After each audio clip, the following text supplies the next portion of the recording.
SIR ಯಾತಕ್ಕೆ ಮಾಡ್ತೀವಿ ಅಂತ ಹೇಳ್ಬೇಕಾದ್ರೆ ಇವ್ರು ಹೇಳ್ತಾ ಇರುವಂಥದ್ದು ವಿದೇಶಿ ಮತದಾರರನ್ನ ಪತ್ತೆ ಹಚ್ಚುವುದಕ್ಕೆ ಅಂತೇಳಿ. ಆದರೆ ಇದುವರ ತನಕ ಒಬ್ಬ ವಿದೇಶಿ ಮತದಾರರನ್ನು ಕೂಡ ನಾವು SIR ಪ್ರಕ್ರಿಯೆ ಮೂಲಕ ಪತ್ತೆ ಹಚ್ಚೋದು ಅಂತ ಇದುವರ ತನಕ ಎಲೆಕ್ಷನ್ ಕಮಿಷನ್ ಹೇಳಿಲ್ಲ. ನಿಮ್ಮದೇ ಚುನಾವಣಾ ಆಯೋಗ, ನಿಮ್ಮ ಕೈಗೊಂಬೆ ಚುನಾವಣಾ ಆಯೋಗ ಏನು 11 ದಾಖಲೆಗಳು ಮಾಡಿದ್ದಾರೆ, ಆ ದಾಖಲೆಯಲ್ಲಿ ಇದೆಯಲ್ಲ ಇದು ಅನ್ನೋದು ಒಂದು. ಎರಡನೇದು, ನಿಮ್ಮ ತರ್ಕ ಏನು? ಪರ್ಮನೆಂಟ್ ರೆಸಿಡೆನ್ಸ್ ಸರ್ಟಿಫಿಕೇಟ್ ಕೊಡ್ತಿರುವುದೇ ನಾಗರಿಕತ್ವ ಸಾಬೀತು ಮಾಡ್ಕೊಳ್ಳೋದಕ್ಕೆ. ಈಗ ನಾಗರಿಕತ್ವ ಸಾಬೀತು ಮಾಡ್ಕೊಳ್ಳೋದೊರ್ತು ಪರ್ಮನೆಂಟ್ ರೆಸಿಡೆನ್ಸ್ ಸರ್ಟಿಫಿಕೇಟ್ ಕೊಡಬೇಡಿ ಅಂತಂದರೆ ನಿಮ್ಮ ಲಾಜಿಕ್ನಲ್ಲಿ ಏನಾದರೂ ಅರ್ಥ ಇದೆಯಾ?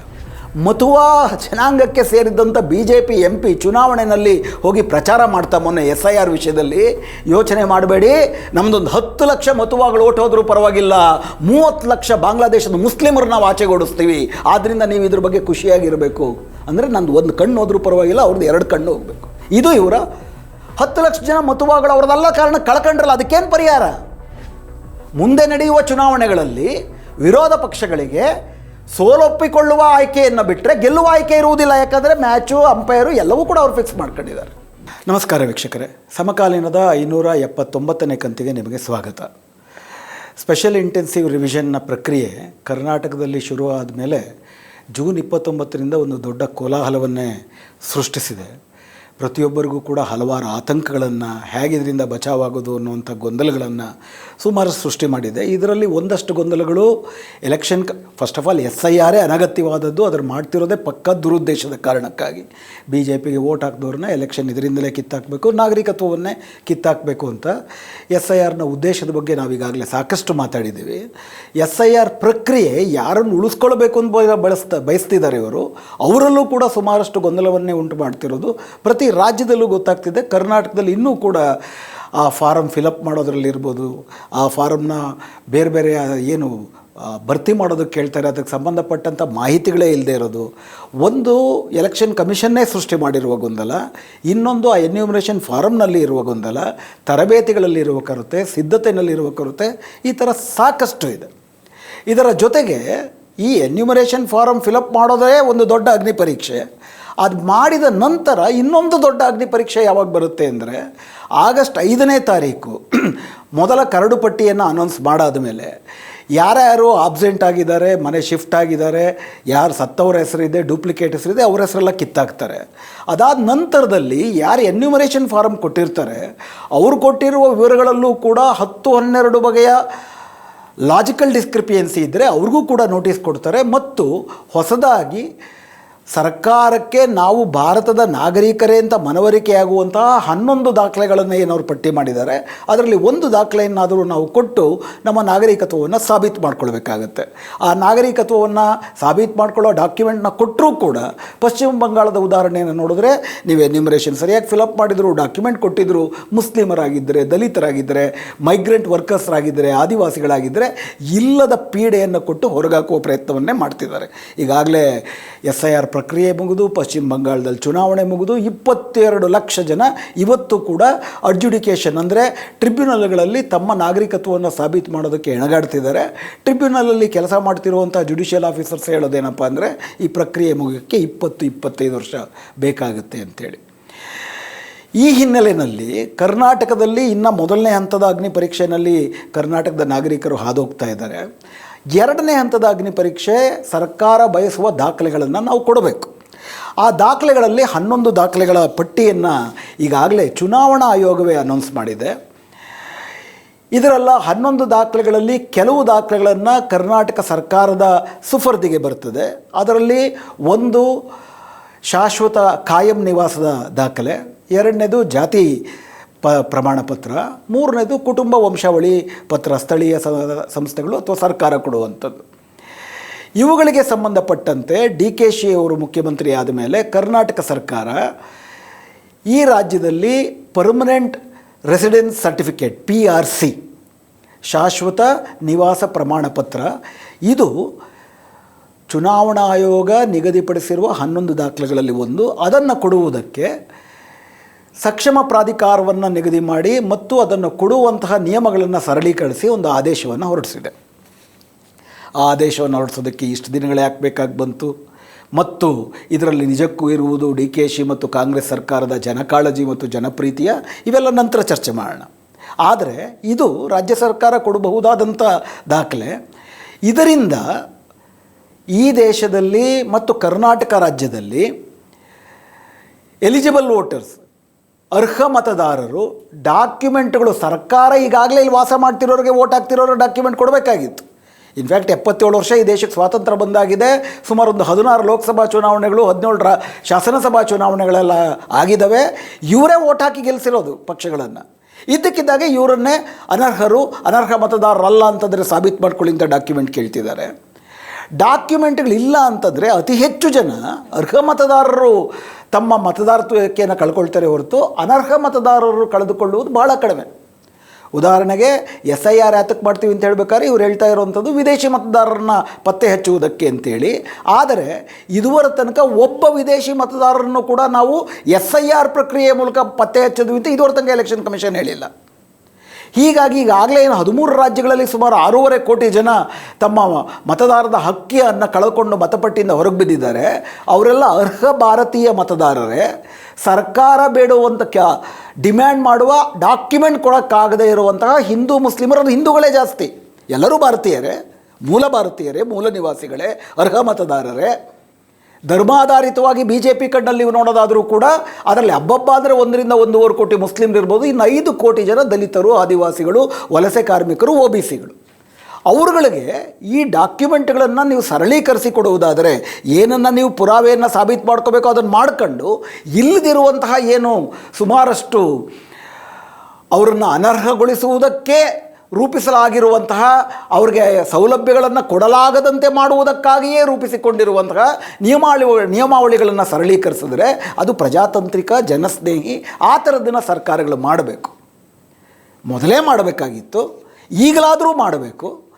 ಆ ಥರದ ಒಂದು ಪರ್ಮನೆಂಟ್ ರೆಸಿಡೆನ್ಸ್ ಸರ್ಟಿಫಿಕೇಟನ್ನು ಈ SIR ಪ್ರಕ್ರಿಯೆಯಲ್ಲಿ ಮತದಾರರು ಪಡೆದುಕೊಂಡು ತಮ್ಮ ನಾಗರಿಕತ್ವವನ್ನು ಸಾಬೀತು ಮಾಡಿಕೊಳ್ಳುವುದಕ್ಕೆ ಅಥವಾ ತಮ್ಮ ಮತದಾರಿಕೆಯನ್ನು ಸಾಬೀತು ಮಾಡಿಕೊಳ್ಳುವುದಕ್ಕೆ ಪೂರಕವಾಗಲಿ ಅಂತೇಳಿ DKC ಸರ್ಕಾರ ಪರ್ಮನೆಂಟ್ ರೆಸಿಡೆಂಟ್ ಸರ್ಟಿಫಿಕೇಟನ್ನು ಸರಳೀಕರಿಸುವಂತಹ ಒಂದು ಮಾರ್ಗಸೂಚಿಯನ್ನು ಹೊರಡಿಸಿದೆ.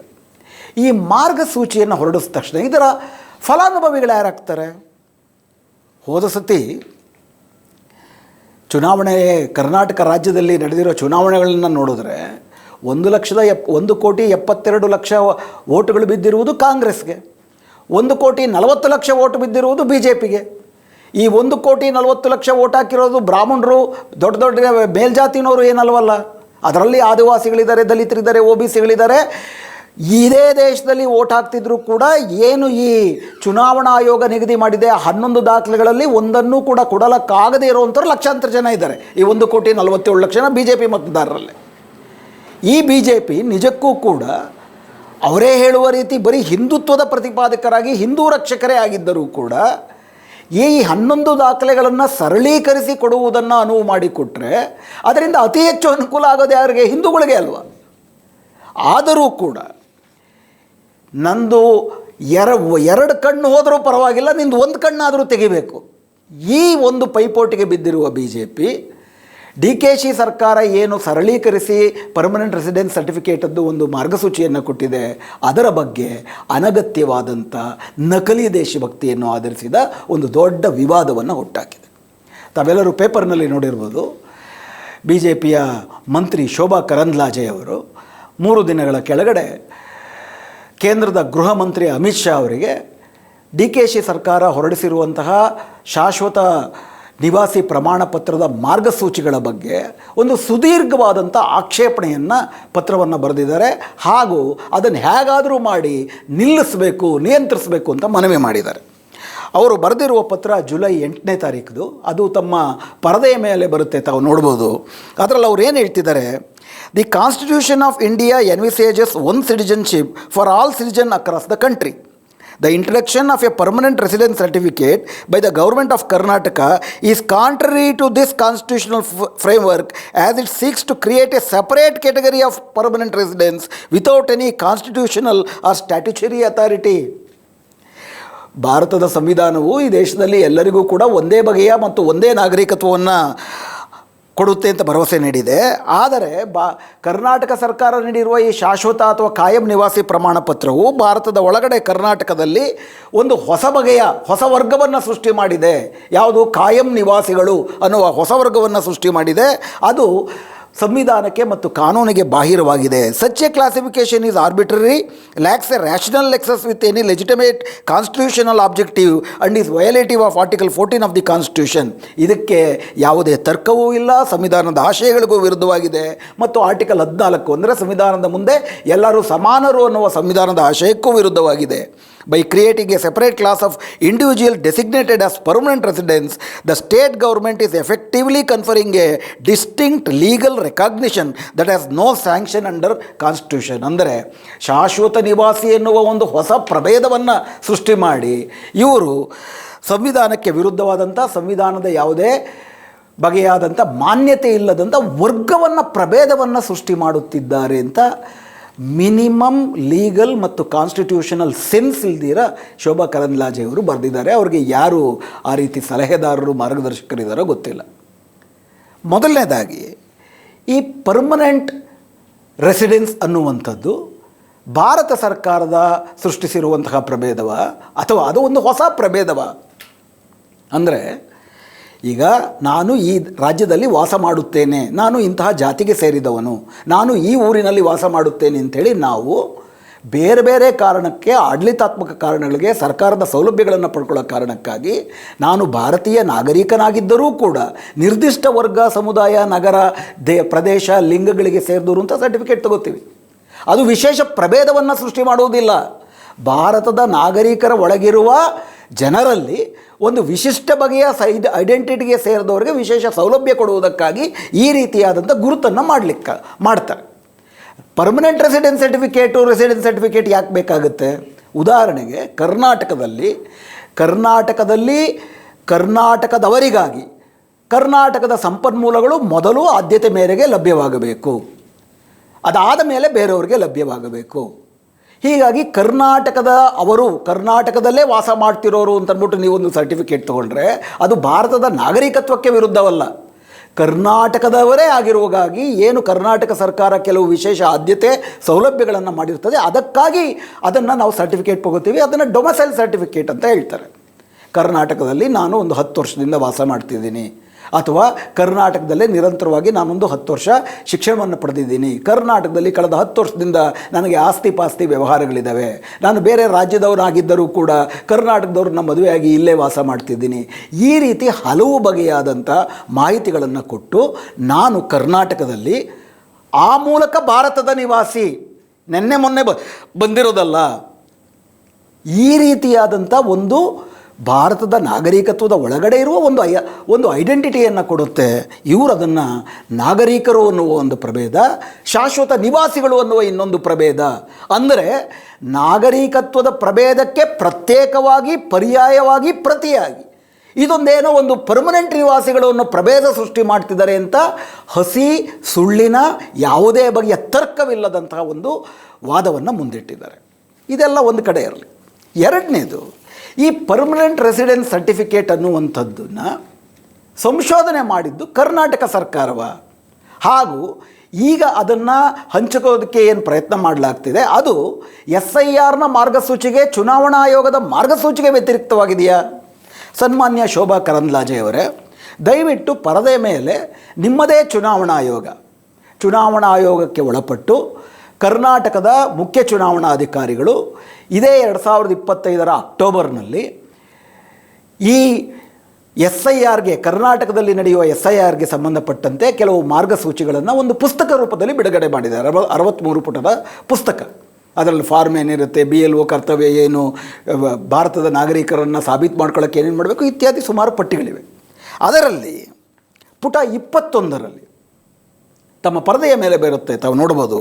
ಪುಟ 21ರಲ್ಲಿ ಯಾರೇ ಒಬ್ಬ ವ್ಯಕ್ತಿ ಹೊಸದಾಗಿ ತನ್ನ ಮತದಾರಿಕೆಯನ್ನು ಅದಕ್ಕೆ ಅಪ್ಲಿಕೇಶನ್ ಹಾಕಿದ್ರು, ಅಥವಾ SIRಲ್ಲೂ ಕೂಡ ತನ್ನ ಮತದಾರಿಕೆಯನ್ನು ಸಾಬೀತು ಮಾಡ್ಕೊಳ್ಬೇಕಂದ್ರೆ 12 ದಾಖಲೆಗಳಲ್ಲಿ ಒಂದು ದಾಖಲೆಗಳನ್ನು ಕೊಡತಕ್ಕದ್ದು ಅಂತಿದೆ. ಸನ್ಮಾನ್ಯ ಶೋಭಾ ಕರಂದ್ಲಾಜೆಯವರೇ, ಇದರಲ್ಲಿ 6ನೇ ಅಂಶವನ್ನು ತಾವು ಗಮನಿಸಬೇಕು. 6ನೇ ಅಂಶ ಏನು ಹೇಳುತ್ತೆ?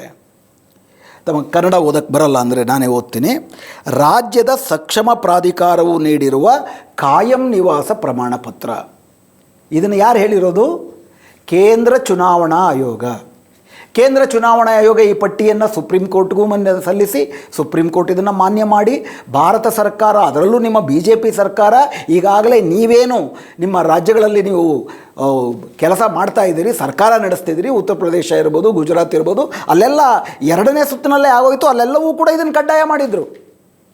ಆ ಎಲ್ಲ ರಾಜ್ಯಗಳಲ್ಲೂ, BJP ಶಾಸಿತ ರಾಜ್ಯಗಳಲ್ಲೂ ಕೂಡ ನಂಬರ್ 6ನೇ ದಾಖಲೆಯಾಗಿ ಆಯಾ ರಾಜ್ಯ ಸರ್ಕಾರದ ಸಕ್ಷಮ ಪ್ರಾಧಿಕಾರವು ನೀಡಿರುವ ಕಾಯಂ ನಿವಾಸ ಪ್ರಮಾಣ ಪತ್ರ SIR ಅಲ್ಲಿ ನಾನು ಭಾರತದ ನಾಗರಿಕ ಮತ್ತು ಮತದಾರ ಅಂತ ಸಾಬೀತು ಮಾಡಿಕೊಳ್ಳುವುದಕ್ಕೆ ಒನ್ ಆಫ್ ದಿ 11 ಡಾಕ್ಯುಮೆಂಟ್ಸ್, 11 ಡಾಕ್ಯುಮೆಂಟ್ಗಳಲ್ಲಿ ಒಂದು ಡಾಕ್ಯುಮೆಂಟ್ ಆಗಿ ಈಗಾಗಲೇ ಸ್ಥಾನ ಪಡ್ಕೊಂಡಿದೆ. ಸೊ ಇದಾದರೆ ಪ್ರತ್ಯೇಕ ಪ್ರಭೇದ ಅಂತ ನಿಮ್ಗೆ ಅನ್ನಿಸ್ಬಿಟ್ಟಿದ್ರೆ ಯಾತಕ್ಕೆ ನೀವು ಹೋರಾಟ ಮಾಡಬೇಕಾಗಿರೋದು ಕರ್ನಾಟಕ ಸರ್ಕಾರದ ವಿರುದ್ಧವಲ್ಲ. ಕರ್ನಾಟಕ ಸರ್ಕಾರದ ಬಗ್ಗೆ ಇರುವ ಆಕ್ಷೇಪಣೆಗಳು ಬೇರೆ ಇದೆ, ಅದರ ಬಗ್ಗೆ ನಾನು ಆಮೇಲೆ ಮಾತಾಡ್ತೀನಿ. ಆದರೆ ಕಾಯಂ ನಿವಾಸ ಪ್ರಮಾಣ ಪತ್ರ ಅನ್ನೋ ಒಂದು ಹೊಸ ಪ್ರಭೇದವನ್ನು ಅನ್ವೇಷಣೆ ಮಾಡಿದ್ದು ಕರ್ನಾಟಕ ಸರ್ಕಾರ ಅಲ್ಲ, ಭಾರತದ ಮುಖ್ಯ ಚುನಾವಣಾ ಆಯುಕ್ತರು, ಭಾರತದ ಚುನಾವಣಾ ಆಯೋಗ. ಭಾರತದ ಚುನಾವಣಾ ಆಯುಕ್ತರು ಆ ರೀತಿ ಪ್ರಭೇದಗಳನ್ನು, ಈ ರೀತಿಯಾದಂಥ ಸರ್ಟಿಫಿಕೇಟ್ಗಳನ್ನು ಕಡ್ಡಾಯ ಮಾಡುವ ಅವಕಾಶವನ್ನು ಸುಪ್ರೀಂ ಕೋರ್ಟ್ ಕಲ್ಪಿಸ್ಕೊಟ್ಟಿದೆ. ನಿಮ್ಮ ಸರ್ಕಾರ ಅದನ್ನು ಒಪ್ಕೊಂಡಿದೆ. BJP ಸರ್ಕಾರ ಅದನ್ನೆಲ್ಲ ಕಡೆ ಅವರು ರಾಜ್ಯದಲ್ಲಿ ಎಲ್ಲೆಲ್ಲಿ ಆಳ್ವಿಕೆ ಮಾಡ್ತಿದ್ದಾರೆ ಅದ್ರಲ್ಲಿ ಜಾರಿ ಮಾಡ್ತಿದ್ದೀರಿ. ಹಾಗಾದರೆ ಇಲ್ಲಿ ಮಾತ್ರ ರಾಜ್ಯದ ಸಕ್ಷಮ ಪ್ರಾಧಿಕಾರವು ನೀಡಿರುವ ಕಾಯಂ ನಿವಾಸ ಪ್ರಮಾಣ ಪತ್ರ ಯಾತಕ್ಕೆ ಕರ್ನಾಟಕದಲ್ಲಿ ಮಾತ್ರ ನಾಗರಿಕತ್ವಕ್ಕೆ ಪ್ರತ್ಯೇಕವಾದಂಥ ಪರ್ಯಾಯವಾದಂಥ ಪ್ರತಿಯಾದಂಥ ಪ್ರಭೇದ ಅಂತನ್ಬಿಟ್ಟು ತಮಗನ್ಸುತ್ತೆ? ಹಾಗೆ ಅಷ್ಟು ಮಾತ್ರ ಅಲ್ಲ, 11 ಡಾಕ್ಯುಮೆಂಟ್ಗಳಲ್ಲಿ ಯಾವುದಾದ್ರೂ ಒಂದು ಡಾಕ್ಯುಮೆಂಟ್ ಕೊಡ್ಬೋದು.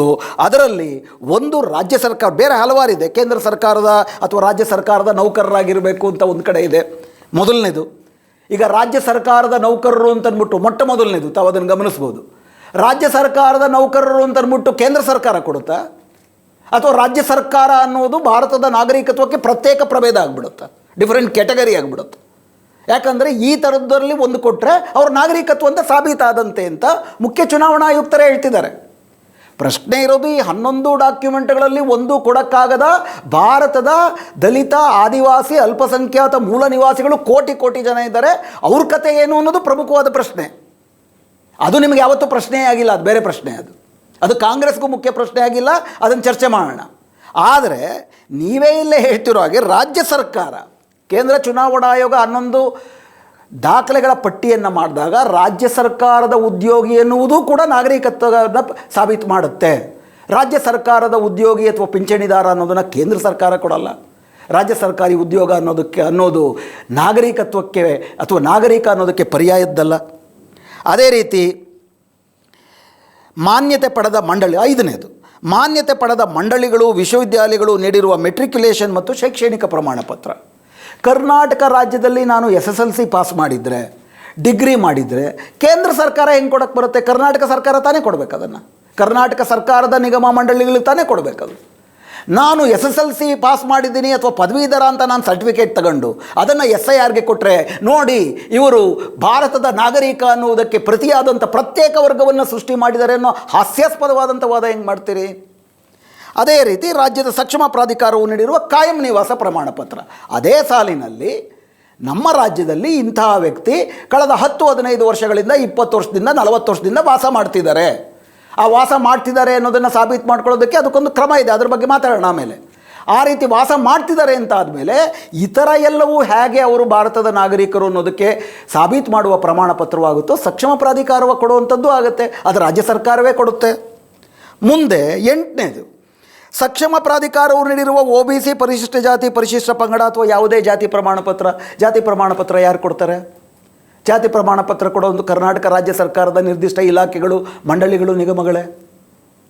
ಆ ರೀತಿ ಜಾತಿ ಪತ್ರ ತೊಗೊಂಡ ತಕ್ಷಣ ನೋಡಿ ಇವರು ಭಾರತದ ನಾಗರಿಕ ಅನ್ನುವುದಕ್ಕೆ ಪ್ರತ್ಯೇಕ ಪ್ರಭೇದ ಸೃಷ್ಟಿಸ್ತಿದ್ದಾರೆ ಅನ್ನುವಂತಹ ವಾದ ಹಾಸ್ಯಾಸ್ಪದ ಆಗೋದಿಲ್ವ? ತಮಗೆ ಯಾವುದೇ ಕನಿಷ್ಠ ಕಾನೂನು ಪ್ರಜ್ಞೆ ಇರುವ ಸಲಹೆಗಾರರನ್ನ ತಾವು ಇಟ್ಕೊಂಡಿಲ್ವಾ? 10ನೇದು ಗಮನಿಸಿ, ರಾಜ್ಯ ಅಥವಾ ಸ್ಥಳೀಯ ಪ್ರಾಧಿಕಾರಗಳು ಸಿದ್ಧಪಡಿಸಿರುವ ಕುಟುಂಬ ರಿಜಿಸ್ಟರ್. ಸ್ಥಳೀಯ ಪ್ರಾಧಿಕಾರ ರಾಜ್ಯ ಸರ್ಕಾರವೂ ಅಲ್ಲ, ಸ್ಥಳೀಯ ಪ್ರಾಧಿಕಾರ, ಗ್ರಾಮ ಪಂಚಾಯಿತಿಗಳು, ನಗರಸಭೆಗಳು ಅವರು ಸಿದ್ಧಪಡಿಸಿರುವ ಕುಟುಂಬ ರಿಜಿಸ್ಟರ್, ಅದನ್ನು ನೀವೀಗ ಒಪ್ತಾ ಇಲ್ಲ, ಅದು ಬೇರೆ ಪ್ರಶ್ನೆ. ಇದರಲ್ಲಿರೋ ಯಾವುದನ್ನು ಕೂಡ ಒಪ್ಪದೇ ಇರೋಂಥ ದೊಡ್ಡ ಹುನ್ನಾರ ನಡೆಸ್ತಿದ್ದೀರಿ, ಅದರ ಬಗ್ಗೆ ಮಾತಾಡೋಣ. ಆದರೆ ಇದನ್ನು ನೀವು ಒಪ್ಕೊಂಡಿದ್ದೀರಲ್ಲ. ನಿಮ್ಮ ಭಾರತದ ಮುಖ್ಯ ಚುನಾವಣಾ ಆಯುಕ್ತರು, ಇದು ರಾಜ್ಯ ಸರ್ಕಾರ DKಶಿ ಸರ್ಕಾರ ಮಾಡಿರೋದಲ್ಲ, ಇದು ಅವ್ರು ಮಾಡದೇ ಇರೋದು ಇನ್ನೂ ಹಲವಿದೆ. ರಾಜ್ಯ ಸರ್ಕಾರ ಅಲ್ಲ, ಮುಖ್ಯ ಚುನಾವಣಾ ಆಯುಕ್ತರು ಸಿದ್ಧಪಡಿಸಿರುವ 11 ಡಾಕ್ಯುಮೆಂಟ್ಗಳಲ್ಲಿ ಸ್ಥಳೀಯ ಪ್ರಾಧಿಕಾರಗಳು ಕೊಡುವ ಕುಟುಂಬ ಪ್ರಮಾಣ ಪತ್ರ ಕೂಡ ಒಂದು ಸರ್ಟಿಫಿಕೇಟ್ ಆಗುತ್ತೆ. ಅಂದರೆ ಆ ಕುಟುಂಬ ಪ್ರಮಾಣ ಪತ್ರ ಭಾರತದ ನಾಗರಿಕ ಅನ್ನೋದಕ್ಕೆ ಪ್ರತ್ಯೇಕ ಪ್ರಭೇದ ಆಗುತ್ತೆ.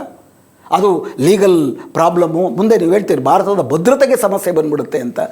ಹಾಸ್ಯಾಸ್ಪದ ಅಲ್ವಾ? 11ನೇದು, ಸರ್ಕಾರ ನೀಡಿರುವ ಯಾವುದೇ ಜಮೀನು ಮನೆ ಹಂಚಿಕೆ ಪ್ರಮಾಣ ಪತ್ರ. ಯಾರು ಕೊಡ್ತಾರೆ ಜಮೀನು ಮನೆ ಹಂಚಿಕೆ? ಮನೆ ಯಾರು ಕೊಡ್ತಾರೆ? ಕರ್ನಾಟಕ ಸರ್ಕಾರವೇ ಕೊಡಬೇಕು. ನಾನು ವಸತಿದಾರ ಅನ್ನುವಂಥದ್ದು, ಹಾಗಾದರೆ ಅದು ನನ್ನ ನಾಗರಿಕತ್ವವನ್ನು, ಆ ವಸತಿಯನ್ನು ನಾನು ಅಂತ ಸಾಬೀತು ಮಾಡೋದಕ್ಕೆ ಮುಂಚೆ ಅವರು ಹಲವಾರು ಪ್ರಕ್ರಿಯೆಗಳನ್ನು ಅನುಸರಿಸಬೇಕು. ಆ ಪ್ರಕ್ರಿಯೆ ಅನುಸರಿಸಬೇಕಾದ್ರೆ ಆ ಪ್ರಕ್ರಿಯೆಗಳ ಮೂಲಕ ಅವ್ರ ನಾಗರಿಕತ್ವ ಅಂತ ಸಾಬೀತಾಗಿರುತ್ತೆ. ವಿಷಯ ಏನಪ್ಪ ಅಂದರೆ, ಈ 12 ಅಲ್ಲ, ಇನ್ನೂ 4 ಸೇರಿಸಿ ನೀವು 16 ಡಾಕ್ಯುಮೆಂಟ್ ಅಂದರೂ ಕೂಡ ಯಾವ ಒಂದು ಡಾಕ್ಯುಮೆಂಟು ಕೂಡ ನಾಗರಿಕತ್ವವನ್ನು ಪರಿಪೂರ್ಣವಾಗಿ ಸಾಬೀತು ಮಾಡಲ್ಲ. ಭಾರತದಲ್ಲಿ ಆ ವ್ಯವಸ್ಥೆನೇ ಇಲ್ಲ. ಇದ್ದಿದ್ರಲ್ಲಿ ಪಾಸ್ಪೋರ್ಟ್ ಇರ್ತಿತ್ತು. ಮೊನ್ನೆ ಪಾಸ್ಪೋರ್ಟ್ ಬಗ್ಗೆ ನಿಮ್ಮ ಕೇಂದ್ರ ಸರ್ಕಾರದ ಸಚಿವಾಲಯ ಏನು ಹೇಳುತ್ತೆ? ಪಾಸ್ಪೋರ್ಟ್ ಅನ್ನೋದು ಬರೀ ಒಂದು ಸಾರಿಗೆ, ನಿಮ್ಮ ಟ್ರಾವೆಲ್ ಸರ್ಟಿಫಿಕೇಟೇ ಹೊರತು ಅದು ನಿಮ್ಮ ಸಿಟಿಜನ್ಶಿಪ್ ಸರ್ಟಿಫಿಕೇಟ್ ಅಲ್ಲಂತ. ಬಸ್ ಟಿಕೆಟ್ಗಿಂತ ಕಡೆ ಅಂದ್ಬಿಟ್ರು ಪಾಸ್ಪೋರ್ಟ್ನ. ಯಾವ ಒಂದು ಸರ್ಟಿಫಿಕೇಟು ಕೂಡ ಭಾರತದ ನಾಗರಿಕತ್ವವನ್ನು ಪರಿಪೂರ್ಣವಾಗಿ ಸಾಬೀತು ಮಾಡುವಂಥದ್ದು ಯಾವುದೂ ಇಲ್ಲ.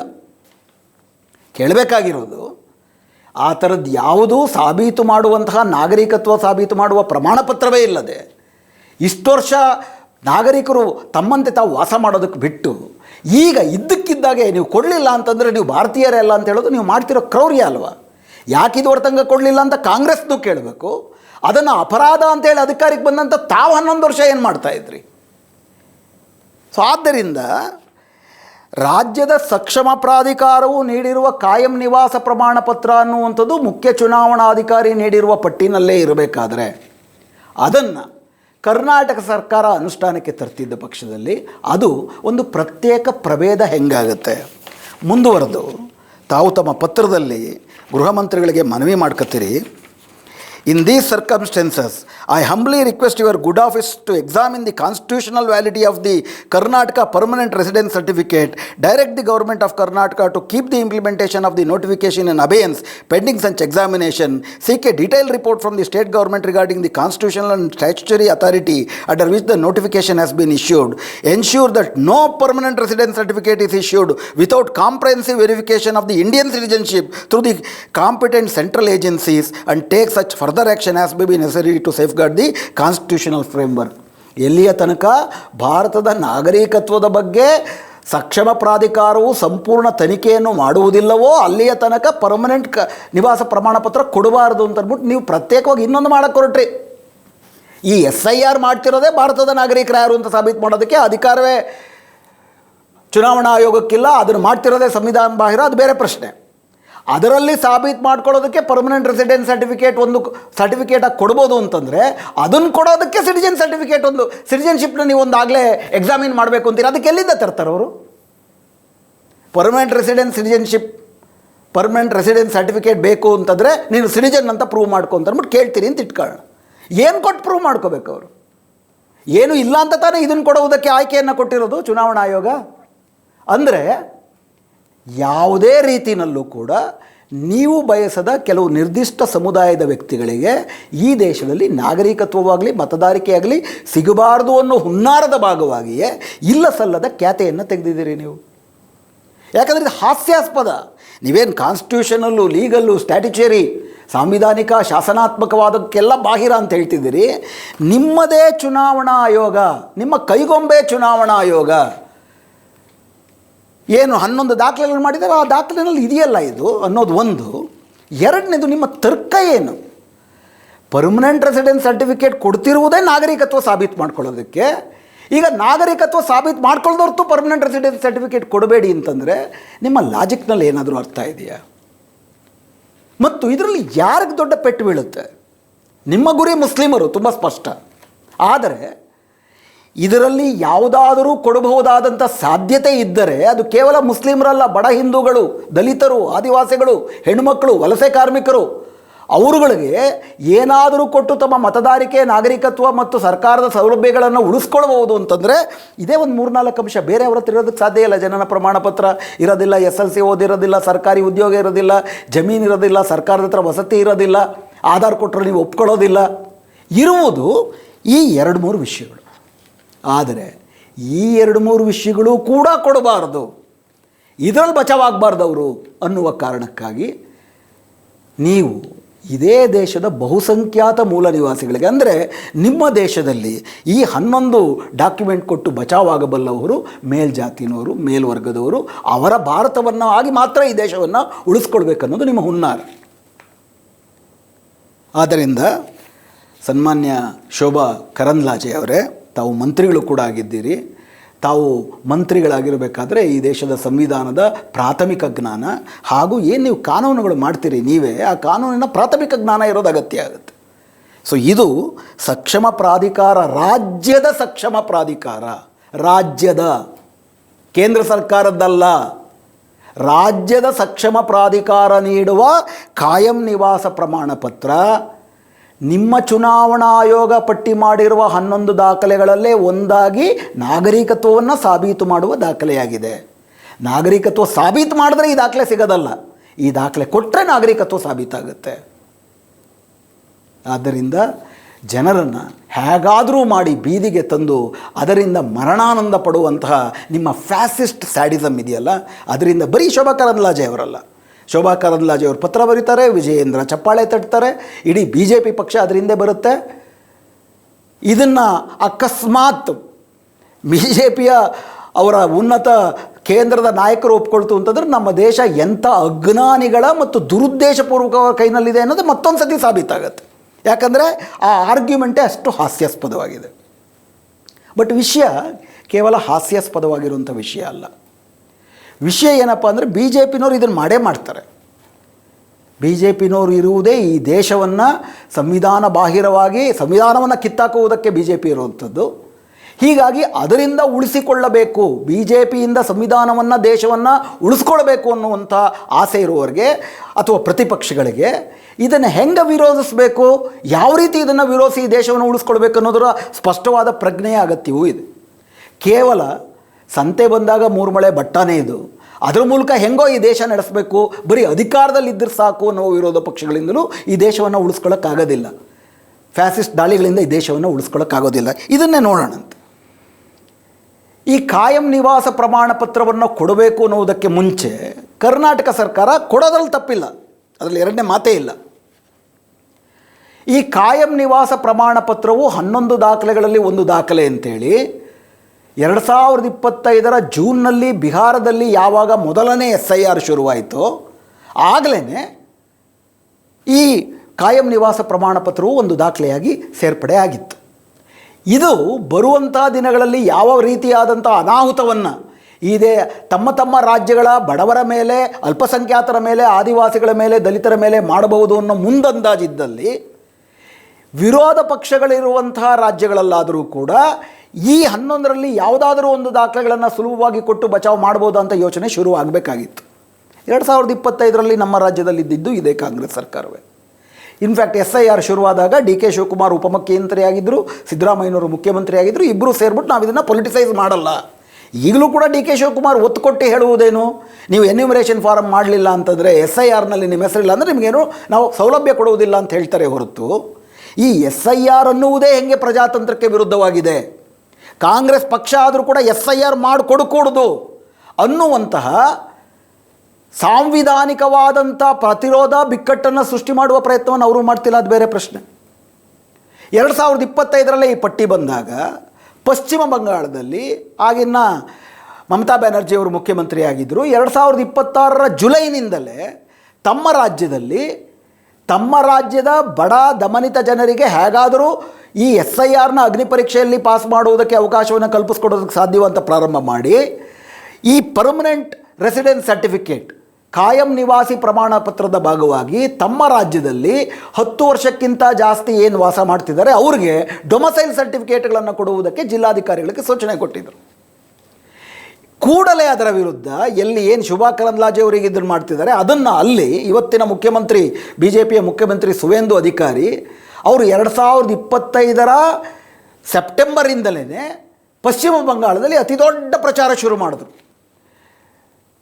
ಕಾಯಂ ನಿವಾಸಿ ಪ್ರಮಾಣ ಪತ್ರ ಡೊಮಸೈಲ್ ಸರ್ಟಿಫಿಕೇಟ್ ಅಂದರೆ ಪಶ್ಚಿಮ ಬಂಗಾಳದ ನಿವಾಸಿ ಅಂತ ಸರ್ಟಿಫಿಕೇಟ್ನ ಕೊಡುವುದನ್ನು ಸರಳೀಕರಿಸಿ ಮಮತಾ ಬ್ಯಾನರ್ಜಿಯವರು ಬಾಂಗ್ಲಾದೇಶದ ನುಸುಳುಕೋರರಿಗೆ ಅವಕಾಶ ಮಾಡಿಕೊಡ್ತಿದ್ದಾರೆ, ಅವ್ರಿಗೆ ಪರ್ಮನೆಂಟ್ ಭಾರತದ ನಾಗರಿಕತ್ವ ಕೊಡ್ತಿದ್ದಾರೆ, ಇವ್ರ ಸಂಖ್ಯೆ ಜಾಸ್ತಿ ಆಗೋದ್ರೆ ಹಿಂದೂಗಳು ಅಲ್ಪಸಂಖ್ಯಾತರಾಗಿ ಹೋಗ್ತಾರೆ, ಅವ್ರು ನಿಮ್ಮ ಮನೆಗೆ ಬಂದು ನಿಮ್ಮನ್ನೆಲ್ಲ ರೇಪ್ ಮಾಡ್ತಾರೆ ಅಂತೇಳಿ ಕೋಮುವಾದಿ ಪ್ರಚಾರವನ್ನು ಶುರು ಮಾಡಿದ್ರು. ಜನವರಿ ಅಷ್ಟೊತ್ತಿಗೆ ಚುನಾವಣಾ ಆಯೋಗ ನಿಜಕ್ಕೂ ಕೂಡ ನಿಷ್ಪಕ್ಷಪಾತವಾಗಿದ್ದರೆ ಸುವೇಂದು ಅಧಿಕಾರಿ ಮಾಡ್ತಿರುವಂತಹ ಈ ಅಕ್ಷಮ್ಯ ಆರೋಪಗಳಲ್ಲಿ ಇರುವುದನ್ನು ನಿರಾಕರಿಸಿ ಮತದಾರರಿಗೆ ಡಾಕ್ಯುಮೆಂಟ್ಗಳಿಲ್ಲದ ಮತದಾರರಿಗೆ ಡಾಕ್ಯುಮೆಂಟ್ಗಳಿಲ್ಲದ ಮೂಲ ನಿವಾಸಿಗಳಿಗೆ ಹೇಗೆ ಅನುಕೂಲ ಮಾಡಬಹುದು, ಅದೇ ಹಂತದಲ್ಲಿ ಅನರ್ಹರಿಗೆ ಹೇಗೆ ಅವಕಾಶ ಕೊಡಬಾರ್ದು. ಈ SIR ಪ್ರಕ್ರಿಯೆಗೆ ಇವ್ರು ಹೇಳ್ತಿರೋ ಪ್ರಕಾರ 2 ಮುಖಗಳಿದ್ದಾವೆ, ಘೋಷಿತವಾಗಿ 2 ಮುಖ ಇದೆ. ಅರ್ಹರನ್ನು ಕಡ್ಡಾಯವಾಗಿ ಪ್ರತಿಯೊಬ್ಬ ಅರ್ಹನನ್ನು ಸೇರಿಸಿಕೊಳ್ಳುವುದು, ಯಾವುದೇ ಅನರ್ಹನಿಗೆ ಅವಕಾಶ ಕೊಡದೇ ಇರುವುದು. ಆದರೆ BJP ಪಕ್ಷ, BJP ಸರ್ಕಾರ, ಚುನಾವಣಾ ಆಯೋಗ ಒಂದನ್ನು ಮಾತ್ರ ಮಾಡ್ತಿದೆ. ಅನರ್ಹರಿಗೆ ಅವಕಾಶ ಕೊಡಬಾರ್ದು ಅನ್ನುವ ಹೆಸರಿನಲ್ಲಿ ಅರ್ಹರಾದ ಮೂಲ ನಿವಾಸಿಗಳಾದ ಭಾರತೀಯರೇ ಆದಂಥ ಲಕ್ಷಾಂತರ ಕೋಟ್ಯಾಂತರ ಜನರಿಗೂ ಹೊರಗೆ ಹಾಕ್ತಾ ಇದೆ. ಅದರ ಭಾಗವಾಗಿಯೇ ಪರ್ಮನೆಂಟ್ ರೆಸಿಡೆನ್ಸ್ ಸರ್ಟಿಫಿಕೇಟ್ನ ಸರಳೀಕರಿಸಿದ ನಿಯಮಗಳಿಗೆ ವಿರುದ್ಧವಾಗಿ BJP ಪ್ರಚಾರ ಮಾಡಿದ ತಕ್ಷಣ ಚುನಾವಣಾ ಆಯೋಗ ಅದನ್ನು ಒಪ್ಪಿಕೊಂಡು 2026 ಜನವರಿನಲ್ಲಿ ನಾವು ಡೊಮಸೈಲ್ ಸರ್ಟಿಫಿಕೇಟ್ನ ಒಪ್ಪುವುದಿಲ್ಲ, ಯಾರ್ಯಾರು ಮತದಾರರು ಈಗಾಗಲೇ ಪಶ್ಚಿಮ ಬಂಗಾಳದಲ್ಲಿ ಡೊಮಸೈಲ್ ಸರ್ಟಿಫಿಕೇಟ್ನ ಕೊಟ್ಬಿಟ್ಟಿದ್ದಾರೆ ಅವರೆಲ್ಲರಿಗೂ ಮತ್ತೆ ನೋಟಿಸ್ ಕೊಡ್ತೀವಿ, ನೀವು ಮತ್ತೆ ಬಂದು ಈ ಮತ್ತೊಂದು ಪರ್ಮನೆಂಟ್ ರೆಸಿಡೆನ್ಸ್ ಸರ್ಟಿಫಿಕೇಟ್ ಆದರೂ ಕೊಡಬೇಕು, ಅಥವಾ ಮತ್ತೊಂದು 11ರಲ್ಲಿ ಇನ್ನೊಂದು ದಾಖಲೆಯನ್ನಾದರೂ ಕೊಡಬೇಕು ಅಂತ ನೋಟಿಸನ್ನು ಕಳಿಸೋದು. ಆಗ ಇಡೀ ಜನವರಿ ಫೆಬ್ರವರಿ ತಿಂಗಳಲ್ಲಿ ದೇಶಾದ್ಯಂತ ಪಶ್ಚಿಮ ಬಂಗಾಳದಾದ್ಯಂತ ದೊಡ್ಡ ಹೋರಾಟ ನಡೆದು ಮಮತಾ ಬ್ಯಾನರ್ಜಿಯವರು ಸುಪ್ರೀಂ ಕೋರ್ಟಲ್ಲೂ ಕೂಡ ಅದರ ಬಗ್ಗೆ ಅರ್ಜಿ ಹಾಕಿ ಸುಪ್ರೀಂ ಕೋರ್ಟು ಇಲ್ಲ ಇದನ್ನು ನೀವು ಪರಿಶೀಲಿಸಿ ಅಂತ ನೋಡಿ ಬರೀ ಮನವಿ, ಅವರಂತೂ ದಮ್ಮಯ್ಯ ದತ್ತಯ್ಯ ಅಂತ ಹೇಳ್ತಾರೆ ಹೊರತು ಸುಪ್ರೀಂ ಕೋರ್ಟು ವಿರೋಧ ಪಕ್ಷದವ್ರಿಗೆ ಬೇರೆಯವ್ರಿಗೆ ಶಿಕ್ಷೆ ಮಾಡಿ ಒಳಗಾಗ್ತಾರೆ. BJPಯ ಪಕ್ಷಕ್ಕೆ ಮತ್ತು ಅದಕ್ಕೆ ಅವರ ಸರ್ಕಾರಗಳು ಮಾತ್ರ ಕೇವಲ ಮನವಿ ಮಾಡ್ತಾರೆ, ದಮ್ಮಯ್ಯ ಏನಾದರೂ ಒಳ್ಳೇದು ಮಾಡೋಕ್ಕೆ ಸಾಧ್ಯವ ನೋಡಿ ಅಂತ ಕೇಳ್ತಾರೆ. ಅವ್ರು ಮಾಡಲಿಲ್ಲ ಅಂತಂದರೂ ಅದ್ರ ಬಗ್ಗೆ ಏನೂ ಕ್ರಮ ತಗೊಳ್ಳಲ್ಲ. ಅವರ ಕೈಗೊಂಬೆಯಾಗಿ ಯಾವ ರೀತಿ ಚುನಾವಣಾ ಆಯೋಗ BJP ಸರ್ಕಾರದ ಕೈಗೊಂಬೆಯೋ ಹೆಚ್ಚು ಕಡಿಮೆ ಸುಪ್ರೀಂ ಕೋರ್ಟ್ ಕೂಡ ಹಾಗೆ ನಡ್ಕೊಳ್ಳಿದೆ ಈ ಪ್ರಕ್ರಿಯೆಯಲ್ಲಿ. ಅವರೇನು ಮಾಡಿದ್ರು ನೋಡಿ, ಇದನ್ನು ಪರಿಶೀಲಿಸಿ ಅಂತಾದಾಗ 2026 ಫೆಬ್ರವರಿ 8ನೇ ತಾರೀಕು ಡೊಮಸೈಲ್ ಸರ್ಟಿಫಿಕೇಟ್ನ ಒಪ್ಕೊಳ್ತೀವಿ, ಅದ್ರ ಬಗ್ಗೆನೂ ಕೂಡ ಪತ್ರಿಕಾ ವರದಿ ತಮ್ಮ ಪರದೆಯ ಮೇಲೆ ಬರುತ್ತೆ, ನಾವು ನೋಡ್ಬೋದು. ಆದರೆ ಡೊಮಸೈಲ್ ಸರ್ಟಿಫಿಕೇಟ್ನ ಒಪ್ಕೊಳ್ಬೇಕು ಅಂತಂದರೆ ಮೊದಲನೇದಾಗಿ ಅದು 1999 ನವೆಂಬರ್ 2ನೇ ತಾರೀಕು ಪಶ್ಚಿಮ ಬಂಗಾಳ ಹೊರಡಿಸಿದಂತಹ ಸರ್ಕಾರಿ ಆದೇಶಕ್ಕೆ ಅನುಗುಣವಾಗಿಯೇ ಇರಬೇಕು. ಎರಡನೇದು, ಆ ಆದೇಶಕ್ಕೆ ಅನುಗುಣವಾಗಿ ಸಕ್ಷಮ ಪ್ರಾಧಿಕಾರ ಅಂದರೆ ಡಿಸ್ಟ್ರಿಕ್ಟ್ ಮ್ಯಾಜಿಸ್ಟ್ರೇಟು, ತಾಲೂಕ್ ಮ್ಯಾಜಿಸ್ಟ್ರೇಟು ಇವರುಗಳು ಅಥವಾ ಡೆಪ್ಯೂಟಿ ಡಿಸ್ಟ್ರಿಕ್ಟ್ ಮ್ಯಾಜಿಸ್ಟ್ರೇಟ್ಗಳು ಮಾತ್ರ ಸರ್ಟಿಫಿಕೇಟನ್ನು ಕೊಟ್ಟಿರಬೇಕು. 3, ಇದನ್ನು ಕೊಡುವುದಕ್ಕೆ ಬೇಕಾಗಿರುವ ಎಲ್ಲ ಪ್ರಕ್ರಿಯೆಗಳನ್ನು ಚಾಚೂ ತಪ್ಪದಂತೆ ಅನುಸರಿಸಿರಬೇಕು. ಈ 3 ಷರತ್ತುಗಳಿಗೆ ಒಳಪಟ್ಟು ಪರ್ಮನೆಂಟ್ ಡೊಮಸೈಲ್ ಸರ್ಟಿಫಿಕೇಟ್ ಕೊಟ್ಟರೆ ಮಾತ್ರ ಅದನ್ನು ಒಪ್ಪಿಕೊಳ್ಳಬಹುದು ಅಂತೇಳಿ ಆದೇಶವನ್ನು ಹೊರಡಿಸಿದ್ರು. ಅಂದರೆ ಒಪ್ಕೊಂಡಂಗೆ ಇರಬೇಕು, ಸಾರಾಂಶದಲ್ಲಿ ಒಪ್ಕೊಳ್ದಿರೋ ಥರ ಇರಬೇಕು. ಇದು 2026 ಫೆಬ್ರವರಿನಲ್ಲೇ ನಮ್ಮ ಮುಂದೆ ಇತ್ತು. ಇದರ ಬಗ್ಗೆ ಯಾವುದಾದ್ರೂ ವಿರೋಧ ಪಕ್ಷಕ್ಕೆ ಈ ಫ್ಯಾಸಿಸ್ಟ್ BJPಯಿಂದ ತನ್ನ ದೇಶವನ್ನು, ತನ್ನ ಮತದಾರರನ್ನು ರಕ್ಷಿಸ್ಕೊಳ್ಬೇಕು ಅಂತಿದ್ರೆ ಈ ಚುನಾವಣಾ ಆಯೋಗದ ಈ ಆರ್ಬಿಟ್ರರಿನೆಸ್, ಪಕ್ಷಪಾತದ ವಿರುದ್ಧ ದೇಶಾದ್ಯಂತ ಬಹುದೊಡ್ಡ ಹೋರಾಟವನ್ನು ಕಟ್ಟಬೇಕಾಗಿತ್ತು. ಸುಪ್ರೀಂ ಕೋರ್ಟ್ಗೆ ಇದನ್ನು ಮನವಿ ಸಲ್ಲಿಸಬೇಕಾಗಿತ್ತು. ಯಾಕಂದರೆ ಇವರು ಕೊಟ್ಟಿರೋ 3 ಷರತ್ತುಗಳೇನಿದೆ ಆ ಷರತ್ತುಗಳು ಸಹಜವಾಗಿಯೇ ಸಾಮಾನ್ಯ ಜನರಿಗೆ ತಿಂಗಳೊಳಗಡೆ ಕೊಡೋಕ್ಕಾಗದೇ ಇಲ್ಲ. ಅದನ್ನು ತಿಂಗಳೊಳಗಡೆ ಪರ್ಮನೆಂಟ್ ರೆಸಿಡೆನ್ಸ್ ಅವ್ರು ಕೊಟ್ಟಿರೋದೇ ತಿಂಗಳಲ್ಲ. ಫಸ್ಟ್ ಆಫ್ ಆಲ್ ಇದ್ರ ಬಗ್ಗೆ ನಾವು ಹೊಸತಿನ ಒಂದು ಎಪಿಸೋಡ್ ಮಾಡಿದ್ದೀವಿ. ಯಾತಕ್ಕೆ 3 ತಿಂಗಳೊಳಗಡೆ ಇಡೀ ಪ್ರಕ್ರಿಯೆ ಮುಗಿಬೇಕು? ಯಾಕೆ 1 ತಿಂಗಳೊಳಗಡೆ ಕ್ಲೈಮ್ಸ್ ಆಬ್ಜೆಕ್ಷನ್ಸ್ ಮಾಡಿ ಮುಗಿಸ್ಬೇಕು? ಯಾಕಂದರೆ ಅದನ್ನು ತಗೊಳ್ಳೋದಕ್ಕೇ ನಾನು ಈ ದೇಶದ ನಿವಾಸಿ ಪರ್ಮನೆಂಟ್ ರೆಸಿಡೆಂಟ್ ಅಂತ ಸಾಬೀತು ಮಾಡ್ಕೊಳ್ಳೋದಕ್ಕೆ ಸರ್ಟಿಫಿಕೇಟನ್ನು ಪೂರೈಸೋದೇನು ಅಷ್ಟು ಸುಲಭವಾದ ವಿಚಾರವ ಈ ದೇಶದಲ್ಲಿ? ಅಷ್ಟು ಸುಲಭವಾಗಿ ಡಾಕ್ಯುಮೆಂಟ್ಗಳು ಸಿಗ್ತವ?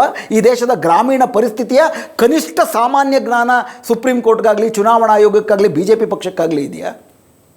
ಇದರಿಂದ ಎಲ್ಲ ವಂಚಿತರಾಗುವಂಥದ್ದು ಮತ್ತು ಇದರಿಂದ ದೊಡ್ಡ ಧಕ್ಕೆ ಬೀಳೋದು ಬರೀ ಮುಸ್ಲಿಮರಿಗೆ, ಅತಿ ದೊಡ್ಡ ಸಂಖ್ಯೆಯಲ್ಲಿ ಹಿಂದೂ, ದಲಿತು, ಹಿಂದೂ ಒ ಬಿ ಸಿಗಳಿಗೂ ಕೂಡ ಅಲ್ವಾ? ಅದರ ಬಗ್ಗೆ ಕಿಂಚಿತ್ತಾದರೂ ಕಾಳಜಿ ಇದೆಯಾ ನಿಮಗೆ? ಇನ್ಫ್ಯಾಕ್ಟ್ ಪಶ್ಚಿಮ ಬಂಗಾಳದ ಚುನಾವಣೆಯ ವಿಷಯ ಬಂದಾಗ ಆ ಚುನಾವಣೆಯ ವಿಷಯದಲ್ಲಿ ಮತುವಾಗಳಿಗೆ, ಅಂದರೆ ಬಾಂಗ್ಲಾದೇಶದಿಂದ ಸುಮಾರು ಒಂದು 70-80 ವರ್ಷಗಳಿಂದಲೇ ಭಾರತಕ್ಕೆ ವಲಸೆ ಬಂದಂತಹ ದಲಿತ ಹಿಂದೂಗಳು, ಅವ್ರನ್ನ ಮತುವಾಗಳು ಅಂತ ಕರೀತಾರೆ. ಅವ್ರಿಗೆ CAA ಮೂಲಕ ನಾಗರಿಕತ್ವ ಕೊಡ್ತೀವಿ ಅಂತ ಅಂದ್ಬಿಟ್ಟು ಅಮಿತ್ ಶಾ ಅವರು ಪುಸ್ಲಾವಣೆ ಮಾಡಿದರು, ಅದು ಆಗಲಿಲ್ಲ. ಹೀಗಾಗಿ ಅವರು SIRನಲ್ಲಿ ಆ ಕಡೆನೂ ಇಲ್ಲ ಈ ಕಡೆನೂ ಇಲ್ದಂಗಾಗಿ ತುಂಬ ಗಾಬರಿಯಾಗಿದ್ದಾಗ ಮತುವಾ ಜನಾಂಗಕ್ಕೆ ಸೇರಿದಂಥ BJP MP ಚುನಾವಣೆಯಲ್ಲಿ ಹೋಗಿ ಪ್ರಚಾರ ಮಾಡ್ತಾ ಮೊನ್ನೆ SIR ವಿಷಯದಲ್ಲಿ, ಯೋಚನೆ ಮಾಡಬೇಡಿ, ನಮ್ಮದೊಂದು 10 ಲಕ್ಷ ಮತುವಾಗಳು ಓಟ್ ಹೋದರೂ ಪರವಾಗಿಲ್ಲ, 30 ಲಕ್ಷ ಬಾಂಗ್ಲಾದೇಶದ ಮುಸ್ಲಿಮರು ನಾವು ಆಚೆಗೊಡಿಸ್ತೀವಿ, ಆದ್ದರಿಂದ ನೀವು ಇದ್ರ ಬಗ್ಗೆ ಖುಷಿಯಾಗಿರಬೇಕು. ಅಂದರೆ ನಂದು ಒಂದು ಕಣ್ಣು ಹೋದ್ರೂ ಪರವಾಗಿಲ್ಲ, ಅವ್ರದ್ದು 2 ಕಣ್ಣು ಹೋಗಬೇಕು. ಇದು ಇವರ 10 ಲಕ್ಷ ಜನ ಮತುವಾಗಳು ಅವ್ರದ್ದೆಲ್ಲ ಕಾರಣ ಕಳ್ಕೊಂಡ್ರಲ್ಲ, ಅದಕ್ಕೇನು ಪರಿಹಾರ?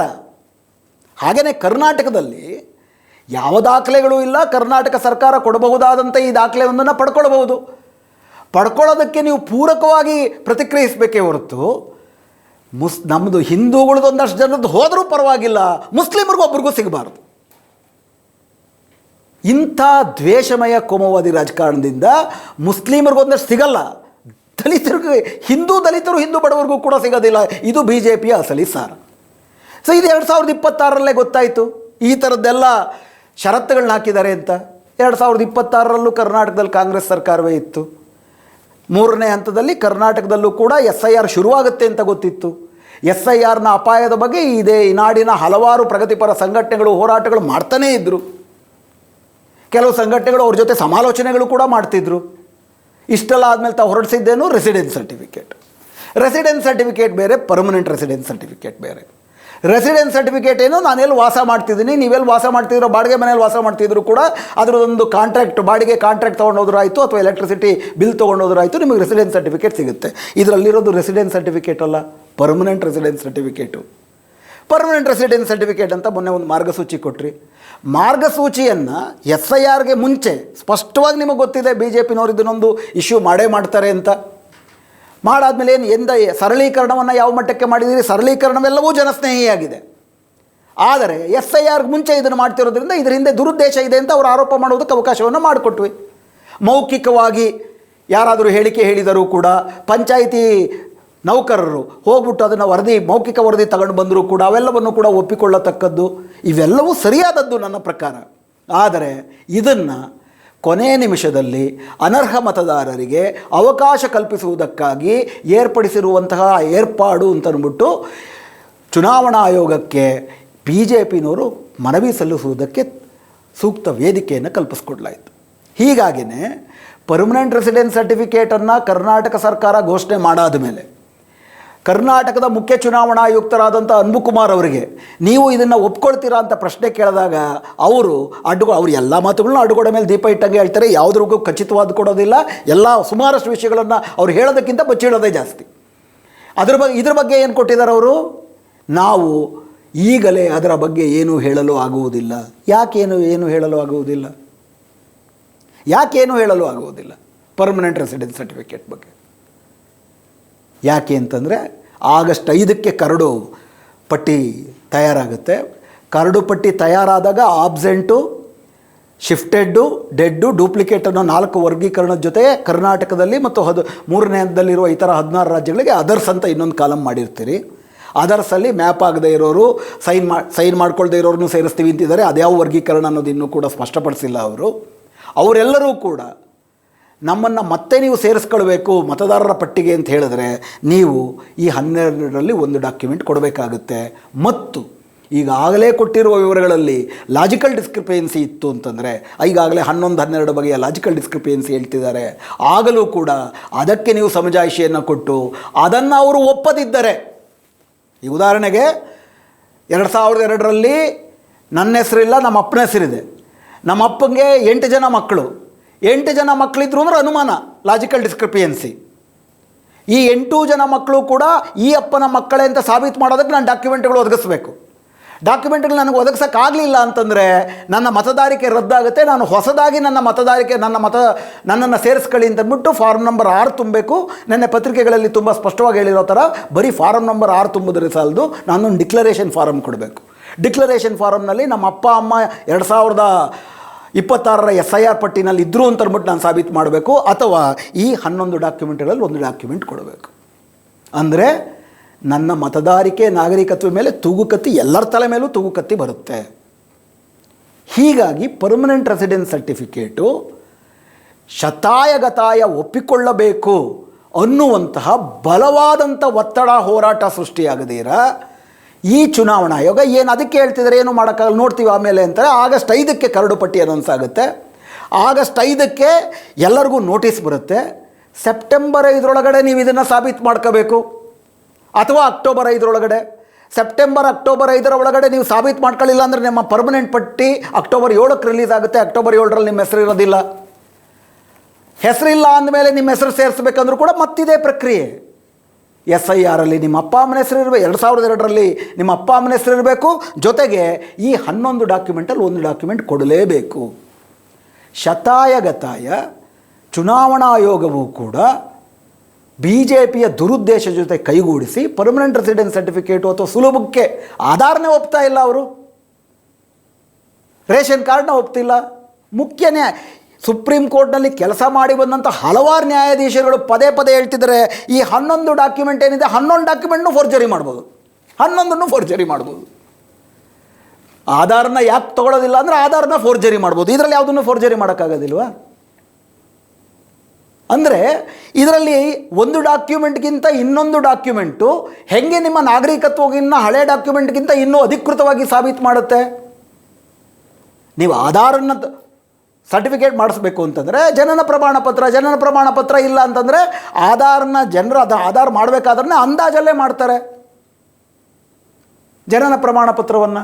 ಹಾಗೆ ನಿಮ್ಮ ಪಾಸ್ಪೋರ್ಟ್ಗೆ ಆಧಾರ್ ಬೇಕು, ಆಧಾರ್ಗೆ ರೇಷನ್ ಕಾರ್ಡ್ ಬೇಕು, ಎಲ್ಲ ಒಂದು ಕಾರ್ಡಿಂದ ಇನ್ನೊಂದು ಕಾರ್ಡೇ ಅಲ್ವಾ? ಇದೆಲ್ಲವನ್ನೂ ಹೊರತುಪಡಿಸಿದಂತಹ ಅಧಿಕೃತವಾದಂಥ ಒಂದು ನಾಗರಿಕತ್ವ ದಾಖಲೆ ಅಂತ ಎಲ್ಲಿದೆ ಭಾರತದಲ್ಲಿ? ಇದುವರೆ ತನಕ ಕಾಂಗ್ರೆಸ್ ಕೊಟ್ಟಿಲ್ಲ, BJPನೂ ಕೊಟ್ಟಿಲ್ಲ.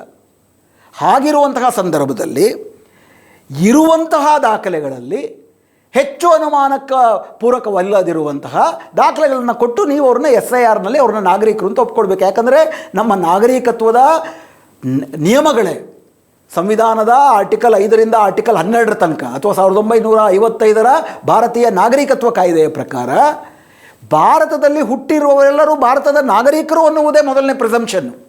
ನೀವು ನಾಗರಿಕರಲ್ಲ ಅಂತ ಯಾರೂ ಹಂಗೆ ಶುರುವಾಗೋದಿಲ್ಲ ಕಾಯ್ದೆಗಳು. ಯಾರಾದರೂ ಭಾರತದ ನಾಗರಿಕರಲ್ಲ ಅಂದರೆ ಅವ್ರ ಮೇಲೆ ಯಾರಾದರೂ ಆರೋಪ ಮಾಡಿರಬೇಕು. ಆರೋಪ ಮಾಡಿದಾಗಲೂ ಕೂಡ ಆ ಆರೋಪವನ್ನು ಸಾಬೀತು ಮಾಡುವಂತಹ ದರ್ದಿರುವಂಥದ್ದು ಸರ್ಕಾರಕ್ಕೆ, ನೋಡು ನೀನು ಈ ದೇಶದ ನಾಗರಿಕರ ಅಲ್ಲ ಅಂಥೇಳಿ. ಆಗ ಫಾರಿನರ್ಸ್ ಆ್ಯಕ್ಟ್ ಪ್ರಕಾರ ಏನಾದರೂ ಬಂದರೆ ಫಾರಿನರ್ಸ್ ಆ್ಯಕ್ಟಲ್ಲಿ ನಾನು ಫಾರಿನರ್ ಅಲ್ಲ, ನಾನು ಭಾರತೀಯ ಅಂತ ಸಾಬೀತು ಮಾಡುವಂತಹ ಜವಾಬ್ದಾರಿ ಆರೋಪಿತಂದಾಗುತ್ತೆ. ಅದರ್ವೈಸ್ ಭಾರತದ ನಾಗರಿಕತ್ವ ಕಾಯ್ದೆನಲ್ಲಿ ನಿಮಗೆ ಅನುಮಾನ ಬಂದರೆ ಯಾರಾದರೂ ನಾಗರಿಕರಲ್ಲ ಅಂಥೇಳಿ ಅವರು ನಾಗರಿಕರಲ್ಲ ಅಂತ ವ್ಯಕ್ತಿಶಃ ಸಾಬೀತು ಮಾಡುವ ಜವಾಬ್ದಾರಿ ಸರ್ಕಾರದ್ದು. ಅದರ್ವೈಸ್ ಭಾರತದಲ್ಲಿರುವ ಎಲ್ಲರೂ ಕೂಡ ನಾನು ಭಾರತದ ನಾಗರಿಕ ಅಂತ ಸೆಲ್ಫ್ ಡಿಕ್ಲರೇಷನ್ ಮಾಡ್ಕೊಂಡ್ರೆ ಆ ಡಿಕ್ಲರೇಷನ್ನು ಸರಿ ಅಂತ ಒಪ್ಪಿಕೊಳ್ಳಬೇಕನ್ನುವುದೇ ಸಂವಿಧಾನದ ತಾತ್ಪರ್ಯ. ಪಕ್ಕದಲ್ಲಿರೋರು ಬೇಕಾದ್ರೆ ಅನುಮಾನದಿಂದ ಫಾರ್ಮ್ ನಂಬರ್ 7 ತುಂಬಿ ನೋಡಿ ಸ್ವಾಮಿ ಈತ ಸುಳ್ಳು ಹೇಳ್ತಿದ್ದಾನೆ ಅಂತ ಆರೋಪ ಮಾಡ್ಬೋದು. ಆ ರೀತಿ ಆರೋಪ ಮಾಡಿದಾಗ ನೀವು ಅವ್ರ ಮೇಲೆ ಕ್ರಮ ಜರುಗಿಸ್ಬೋದು. ಆದರೆ ನೀವು ಇಡೀ ಭಾರತೀಯರೆಲ್ಲರನ್ನೂ ಕೂಡ ಅನುಮಾನಾಸ್ಪದ ವಿದೇಶಿಯರು ಅಂತೇಳಿ ಅವ್ರು ಈ ಡಾಕ್ಯುಮೆಂಟ್ ಕೊಡಲಿಲ್ಲ ಅಂತಂದರೆ ಅವ್ರನ್ನ ವಿದೇಶಿಯರು ಅಂತಲೇ ಹೇಳ್ಬಿಡ್ತೀರ ಅಂತಂದರೆ ಇದೆಲ್ಲಿ ಕತೆ ಇದು? ಹೀಗಿರುವಾಗ ಇದು ಇಷ್ಟು ಸ್ಪಷ್ಟ. SIRನ ಇವರು ಮಾಡ್ತಿರುವುದೇ BJPಗೆ ಓಟು ಹಾಕದ, ಅದರಲ್ಲೂ ವಿಶೇಷವಾಗಿ ಮುಸ್ಲಿಮರು, ದಲಿತರು, ಆದಿವಾಸಿಗಳು ಮತದಾರಿಕೆಯನ್ನು ಮಾತ್ರವಲ್ಲ ನಾಗರಿಕತ್ವವನ್ನೇ ಕಳ್ಕೊಳ್ಬೇಕು ಅಂತ. ಹೀಗೆ SIRನ ಆಧರಿಸಿ ಸೃಷ್ಟಿಯಾಗುವಂತಹ ಒಂದು ಮತಪಟ್ಟಿ ಏನಿರುತ್ತೆ ಅದು ಈಗಾಗಲೇ ಘೋಷಿತವಾಗಿರುವ ಆಟ. ಗೆದ್ದೋರು BJP ಅಂತ ಡಿಸೈಡ್ ಆಗೋಗಿದೆ ಆಟದಲ್ಲಿ ನೀವು ಕೂಡ ಪಾಲ್ಗೊಂಡ್ರೆ ಆಟ ತುಂಬ ಚೆನ್ನಾಗಿ ನಡೀತು, ನಾವು ನಿಜಕ್ಕೂ ಸೋತ್ವಿ ಅಂತ ವಿರೋಧ ಪಕ್ಷಗಳು ಒಪ್ಕೋಬೇಕಷ್ಟೆ. ಮುಂದೆ ನಡೆಯುವ ಚುನಾವಣೆಗಳಲ್ಲಿ ವಿರೋಧ ಪಕ್ಷಗಳಿಗೆ ಸೋಲೊಪ್ಪಿಕೊಳ್ಳುವ ಆಯ್ಕೆಯನ್ನು ಬಿಟ್ಟರೆ ಗೆಲ್ಲುವ ಆಯ್ಕೆ ಇರುವುದಿಲ್ಲ. ಯಾಕಂದರೆ ಮ್ಯಾಚು, ಅಂಪೈರು ಎಲ್ಲವೂ ಕೂಡ ಅವರು ಫಿಕ್ಸ್ ಮಾಡ್ಕೊಂಡಿದ್ದಾರೆ. ಇಂಥ ಒಂದು ಸಂವಿಧಾನ ವಿರೋಧಿ ಹಾಗೂ ದುಷ್ಟವಾದಂಥ SIR ಯೋಜನೆಯನ್ನು ಅದರ ಭಾಗವಾಗಿ ಏನು ಕಾಯಂ ನಿವಾಸಿ ಪ್ರಮಾಣ ಪತ್ರ ಒಪ್ಕೊಳ್ಳಲ್ಲ ಅಂತಂದ್ಬಿಟ್ಟು ಒಂದು ಕಾಲಮ್ ಅವ್ರು ಹೇಳ್ತಿದ್ದಾರೆ. ಇದರ ವಿರುದ್ಧ ಬೀದಿಗೆ ಬಂದು ಸಂವಿಧಾನದಲ್ಲಿ ಏನೇನು ನಿಮಗೆ ಆಯುಧಗಳಿರ್ತಾವೋ ಅವೆಲ್ಲವನ್ನೂ ಇಟ್ಟುಕೊಂಡು ಇವ್ರ ವಿರುದ್ಧ ಹೋರಾಟ ಮಾಡಬೇಕಾಗಿತ್ತು. ಈಗಲೂ ಕೂಡ ನಿಮ್ಮ ಮುಂದೆ ಇದೇ ಆಯ್ಕೆ ಇದೆ. ಕನಿಷ್ಠ ಪಕ್ಷ ಮಮತಾ ಬ್ಯಾನರ್ಜಿ ಡೊಮೆಸೈಲ್ ಸರ್ಟಿಫಿಕೇಟ್ನ ಒಪ್ಪಲ್ಲ ಅಂತ ಅವ್ರು ಹೇಳಿದಾಗ ಅದರ ವಿರುದ್ಧ ಕೋರ್ಟ್ಗೆ ಹೋದರು. ಬಹುಶಃ ಕರ್ನಾಟಕದ ಮುಖ್ಯ ಚುನಾವಣಾಧಿಕಾರಿ ಈ ಅವಕಾಶವನ್ನು ವಿರೋಧ ಪಕ್ಷಗಳಿಗೆ ಕಲ್ಪಿಸ್ಕೊಡ್ಬಾರ್ದು ಅಂತಲೇ ಏನೂ ಹೇಳ್ತಿಲ್ಲ. ಅದ್ರ ಬಗ್ಗೆ ಬೀದಿನಲ್ಲಿ ಜನರಿಗೆ ಕರ್ಕೊಂಬಂದು ಹೋರಾಟ ಮಾಡಿದ್ರು. ಕಾಂಗ್ರೆಸ್ ಸರ್ಕಾರ, ಕಾಂಗ್ರೆಸ್ ಪಕ್ಷ ನಿಜಕ್ಕೂ ಅದನ್ನು ಮಾಡುತ್ತಾ? ಶೋಭಾ ಕರಂದ್ಲಾಜೆ ಮತ್ತು BJP ಪರ್ಮನೆಂಟ್ ರೆಸಿಡೆನ್ಸ್ ಸರ್ಟಿಫಿಕೇಟ್ ಬಗ್ಗೆ, ಕಾಯಂ ನಿವಾಸ ಪ್ರಮಾಣ ಪತ್ರದ ಬಗ್ಗೆ ಎತ್ತುತ್ತಿರುವಂತಹ ಆಕ್ಷೇಪಣೆಗಳು ಸಂವಿಧಾನ ಬಾಹಿರ, ಕಾನೂನು ಬಾಹಿರ, ಹಾಸ್ಯಾಸ್ಪದ, ಅದಕ್ಕೆ ಮಾನ್ಯತೆ ಇಲ್ಲ. ಆದರೆ ಚುನಾವಣಾ ಆಯೋಗ ಇದನ್ನು ಒಪ್ಪಿಕೊಳ್ಳುವ ಸಾಧ್ಯತೆಯೇ ಹೆಚ್ಚು. ಪಶ್ಚಿಮ ಬಂಗಾಳದ ಉದಾಹರಣೆಯನ್ನು ನಾವು ಜ್ಞಾಪಕದಲ್ಲಿ ಇಟ್ಕೊಂಡ್ರೆ, ಪಶ್ಚಿಮ ಬಂಗಾಳದಲ್ಲಿ ಇವ್ರು ಹೇಳಿದ್ದೆಲ್ಲ ಒಪ್ಕೊಂಡು ಮೊದಲು ತಿರಸ್ಕರಿಸಿದ್ರು. ಆಮೇಲೆ ಯಾವ ಷರತ್ತುಗಳನ್ನ ಹಾಕಿದ್ರು ಅಂತಂದರೆ, ನಾನು ಆಗಲೇ ಹೇಳಿದಾಗೆ ಸಕ್ಷಮ ಪ್ರಾಧಿಕಾರವೇ ಕೊಡಬೇಕು, ಡಿಸ್ಟ್ರಿಕ್ಟ್ ಮ್ಯಾಜಿಸ್ಟ್ರೇಟೇ ಕೊಡಬೇಕು, ಈ ಪ್ರಕ್ರಿಯೆಗಳನ್ನು ಅನುಸರಿಸಬೇಕು. 1999 ನವೆಂಬರ್ 2 ಪಶ್ಚಿಮ ಬಂಗಾಳ ಸರ್ಕಾರದ ಆದೇಶಕ್ಕೆ ಮಾತ್ರ ಒಳಪಟ್ಟಿರಬೇಕು. 1992 ನವೆಂಬರ್ ನಂತರದ ಏನು ತಿದ್ದುಪಡಿಗಳಾಗಿರುತ್ತವೆ ಆ ತಿದ್ದುಪಡಿಗಳ ಅಡಿ ನೀವು ಕೊಟ್ಟರು ನಾವು ಒಪ್ಪಲ್ಲ ಅಂತ ಅದರ ತಾತ್ಪರ್ಯ. ಈಗ ಅದೇ ರೀತಿಯ ಷರತ್ತನ್ನು ಚುನಾವಣಾ ಆಯೋಗ ಇಲ್ಲೂ ಮಾಡುತ್ತೆ ಅಂತ ಇಟ್ಕೊಳ್ಳಿ. ಕಾಂಗ್ರೆಸ್ ಸರ್ಕಾರ ಆಗ ಮತ್ತು ಕಾಂಗ್ರೆಸ್ ಪಕ್ಷ ಶತಾಯಗತಾಯ ಪರ್ಮನೆಂಟ್ ರೆಸಿಡೆನ್ಸ್ ಸರ್ಟಿಫಿಕೇಟ್ ನಾವು ಕೊಡೋದನ್ನು ಚುನಾವಣಾ ಆಯೋಗ ಒಪ್ಪಲೇಬೇಕು ಅಂಥೇಳಿ ಬೀದಿಗೆ ಬಂದು ಸುಪ್ರೀಂ ಕೋರ್ಟು, ಹೈಕೋರ್ಟ್ಗೆ ಹೋಗಿ ಜನಸಂಗ್ರಾಮ ಮಾಡದೆ ನೀವು ಪರ್ಮನೆಂಟ್ ರೆಸಿಡೆನ್ಸ್ ಸರ್ಟಿಫಿಕೇಟು ತಿಂಗಳು ಮುಂಚೆ ಏನು ಅನೌನ್ಸ್ ಮಾಡಿದಿರಿ, ಅದಕ್ಕೆ ಯಾವ ಅರ್ಥವೂ ಇರೋದಿಲ್ಲ. ಅದಕ್ಕೆ ಪ್ರಾರಂಭದಲ್ಲಿ ನಾನು ಹೇಳಿದ್ದು, ಫ್ಯಾಸಿಸ್ಟ್ ದಾಳಿಯನ್ನು ಅವರು ಫ್ಯಾಸಿಸ್ಟರು ದಾಳಿಯನ್ನೇ ಮಾಡ್ತಿದ್ದಾರೆ. ಆದರೆ ವಿರೋಧ ಪಕ್ಷಗಳಿಗೆ ಅದರಿಂದ ದೇಶವನ್ನು, ಜನರನ್ನು ಉಳಿಸ್ಕೊಳ್ಬೇಕು ಅಂತಂದರೆ ಅಧಿಕಾರ ಸ್ವಾರ್ಥವನ್ನು ತೊರೆದು ಏನಾದರೂ ಪರವಾಗಿಲ್ಲ ಉಳಿಸ್ಕೊಳ್ಬೇಕು, ಇದನ್ನು ಸಂವಿಧಾನವನ್ನು, ಗಣರಾಜ್ಯವನ್ನು ಉಳಿಸ್ಕೊಳ್ಬೇಕು ಅನ್ನೋ ರೀತಿ ಬೀದಿನಲ್ಲಿ ಹೋರಾಟ ಕಟ್ಟುವಂತಹ ಒಂದು ಧೀಶಕ್ತಿ ಬೇಕು. ಅದು ಕಾಂಗ್ರೆಸ್ಗಿದೆಯಾ? ನಿಜಕ್ಕೂ ಕೂಡ ಪರ್ಮನೆಂಟ್ ರೆಸಿಡೆನ್ಸ್ ಸರ್ಟಿಫಿಕೇಟನ್ನು ಚುನಾವಣಾ ಆಯೋಗ ನಾಳೆ ಒಪ್ಪಲಿಲ್ಲ ಅಂದರೆ BJPಯ ಒತ್ತಡಕ್ಕೆ ಮಣಿದು, ಅಥವಾ ವೆಸ್ಟ್ ಬೆಂಗಾಲ್ನಲ್ಲಿ ಹಾಕಿದ್ದ ಷರತ್ತುಗಳನ್ನೇ ಇಲ್ಲೂ ಹಾಕಿದ್ರೆ ಅದರ ವಿರುದ್ಧ ಕೋರ್ಟಿನಲ್ಲಿ, ಅದರ ವಿರುದ್ಧ ಬೀದಿಗಳಲ್ಲಿ ಕಾಂಗ್ರೆಸ್ ಸಮರ ಮಾಡುತ್ತಾ ಅನ್ನೋದರ ಮೇಲೆ ನಿಜಕ್ಕೂ ಕಾಂಗ್ರೆಸ್ಗೆ ಜನಹಿತಾಸಕ್ತಿ ಇದೆಯಾ ಅಥವಾ ಅದು ಹುಸಿ ಕಾಳಜಿ ಅನ್ನೋದು ಸಾಬೀತಾಗುತ್ತೆ. ಅದು ಹೆಂಗಿದ್ದು ಅದಕ್ಕೆ ಸಮಯ ಇದೆ, ನೋಡೋಣ. ಯಾಕಂದರೆ ಕರ್ನಾಟಕದ ಮುಖ್ಯ ಚುನಾವಣಾಧಿಕಾರಿ ಗೋಡೆ ಮೇಲೆ ಕೂತ್ಕೊಂಡು ಮಾತಾಡ್ತಿದ್ದಾರೆ. ಈಗಲೇ ನಾವೇನು ಹೇಳೋಕ್ಕಾಗಲ್ಲ ಅಂತಾರೆ. ಈಗಲೇ ಕೊಡೋಕ್ಕಾಗಲ್ಲ ಅಂತ ಹೇಳಿದ್ರೆ ಕೋರ್ಟ್ಗೆ ಹೋಗೋಕ್ಕಾದ್ರೂ ಒಂದು ಅವಕಾಶ ಇರುತ್ತೆ. ಅದನ್ನೂ ಕೂಡ ತಡೆಯುವುದಕ್ಕೆ ಇದನ್ನು ಮಾಡ್ತಾ ಇದ್ದಾರೆ. ಆದರೆ ಶೋಭಾ ಕರಂದ್ಲಾಜೆಯವರು ಮತ್ತು BJPಯವರು ಈ ರಾಜ್ಯ ಸಕ್ಷಮ ಪ್ರಾಧಿಕಾರವು ನೀಡಿರುವ ಕಾಯಂ ನಿವಾಸಿ ಪ್ರಮಾಣ ಪತ್ರದ ಬಗ್ಗೆ ಎತ್ತಿರುವ ಆಕ್ಷೇಪಣೆಗಳು, ಅದನ್ನೇನೋ ದೇಶದ್ರೋಹ ಅಂತ ಮಾಡಿ ಪರ್ಮನೆಂಟ್ ರೆಸಿಡೆನ್ಸ್ ಅನ್ನುವುದೇ ಒಂದು ನಾಗರಿಕರು, ಭಾರತೀಯ ನಾಗರಿಕರು ಅನ್ನೋದೊಂದು ಪ್ರಭೇದ, ಪರ್ಮನೆಂಟ್ ರೆಸಿಡೆನ್ಸ್ ಅನ್ನುವ ಪ್ರಭೇದ ಅನ್ನುವ ಮಟ್ಟಿನಲ್ಲಿ ಹಾಸ್ಯಾಸ್ಪದವಾದಂಥ ಮತ್ತು ಅದರ ಹಿಂದುಗಡೆ ಅತ್ಯಂತ ಘನಘೋರವಾದಂಥ ದುಷ್ಟವಾದಂಥ ಸಂಚೆಯನ್ನು ಮಾಡ್ತಿದ್ದಾರೆ. ಅದರ ವಿರುದ್ಧ ಅಂತೂ ಇಡೀ ಕರ್ನಾಟಕದ ಜನತೆ ಒಕ್ಕೊರಲಿನಿಂದ ಧ್ವನಿ ಎತ್ತಲೇಬೇಕು. ಇವರನ್ನು ಸಾರಾಸಗಟು ಧಿಕ್ಕರಿಸಿ ಈ ಫ್ಯಾಸಿಸ್ಟರ ವಿರುದ್ಧ ಹೋರಾಟದಲ್ಲಿ ನಾವೆಲ್ಲರೂ ಭಾಗವಹಿಸಬೇಕು ಅಂತ ನನಗನ್ಸುತ್ತೆ. ನಿಮಗೇನನ್ಸುತ್ತೆ ತಿಳಿಸಿ. ನಮಸ್ಕಾರ. ನಮ್ಮ ಕಾರ್ಯಕ್ರಮಗಳನ್ನು ನೀವು ನೋಡ್ತಾ ಇದ್ರೆ ನಮ್ಮ ಚಾನೆಲ್ ಅನ್ನ ಸಬ್ಸ್ಕ್ರೈಬ್ ಮಾಡಿ, ಪಕ್ಕದ ಬೆಲ್ ಐಕಾನ್ ಒತ್ತಿ ನಮ್ಮನ್ನ ಬೆಂಬಲಿಸಿ.